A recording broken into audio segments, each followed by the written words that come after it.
ഇന്നെൻ്റെ ചുറ്റുപാത്രത്തിൽ എന്താണ്?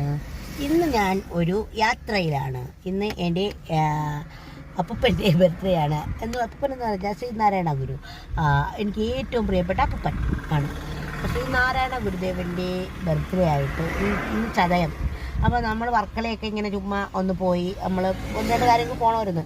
അപ്പോൾ നമ്മൾ വർക്കല കൂടെയൊക്കെ വന്നു. എന്നിട്ട് പോണ വഴിക്ക് നമ്മൾ തിരിച്ചു പോകണ വഴിക്ക് ഒന്ന് ഫുഡ് കഴിക്കാമെന്ന് വിചാരിച്ചു. അങ്ങനെ നമ്മളിപ്പോൾ ഇവിടെ അടുത്തൊരു ഹോട്ടലിൽ നിന്ന് മന്തി റൈസാണ് വാങ്ങിയത്. ചിക്കൻ മന്തി ക്വാർട്ടർ അതാണ്. അപ്പോൾ നമുക്കത് മതി. നമ്മളിങ്ങനെ വാങ്ങി. എല്ലാം ഉണ്ട്, മറ്റേ സംഭവമൊക്കെ ഉണ്ടെന്നോന്ന്, മയണൈസ് ഉണ്ട്, എല്ലാം ഉണ്ട്. പക്ഷെ നമ്മൾ അതൊന്നും ഇപ്പം എടുക്കുന്നില്ല. ഇങ്ങനെ ഒന്ന് കഴിച്ചു നോക്കട്ടെ, മയോണൈസൊക്കെ എടുക്കാതെ. കാരണം